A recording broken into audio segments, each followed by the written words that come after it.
Tallahassee with one eye on his agenda and another eye on his legacy, Gov. Rick Scott focused Tuesday on familiar themes of job creation but also called for more funding for education, the environment, and fight the opioid epidemic. His final State of the State address. In the speech that kicked off the first day of the legislative session, Scott also recognized Sergeant Sam Howard and Officer Matthew Baxter, two Kissimmee officers killed in the line of duty last year, and Orlando Police Lieutenant Deborah Clayton, who was slain while trying to apprehend murder suspect Markeith Lloyd. Scott took credit for the 1.5 million jobs added in Florida since he took office in 2011 and the economic recovery in general since the Great Recession.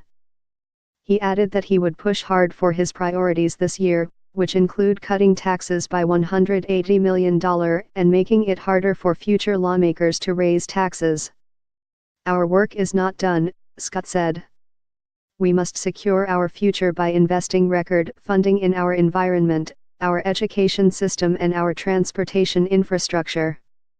Scott has recommended an $87.4 billion budget to lawmakers, the largest of his term in office, with funding increases for nearly every agency and more than 500 additional state workers. Democrats see Scott's push for greater spending as an election year conversion as he considers a run for U.S.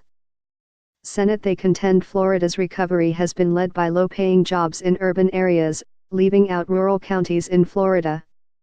According to federal data, Florida's average hourly wage was $21.18 as of May 2016, well below the national average of $23.86.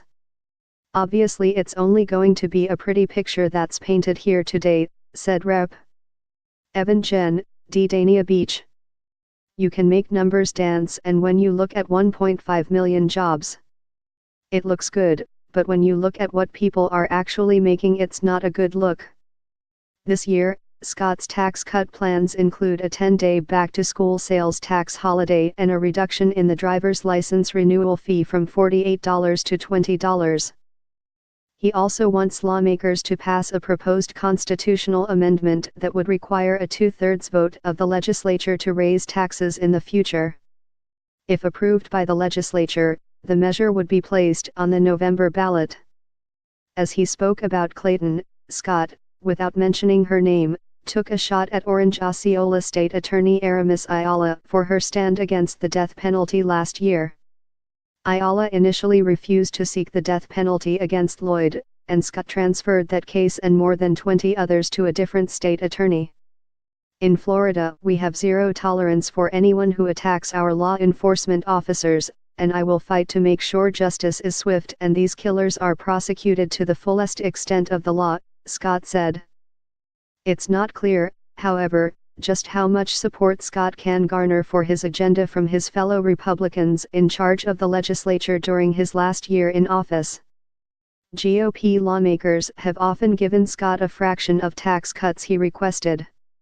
Scott wants to use rising local property tax values to help pay for increases in K-12 school funding.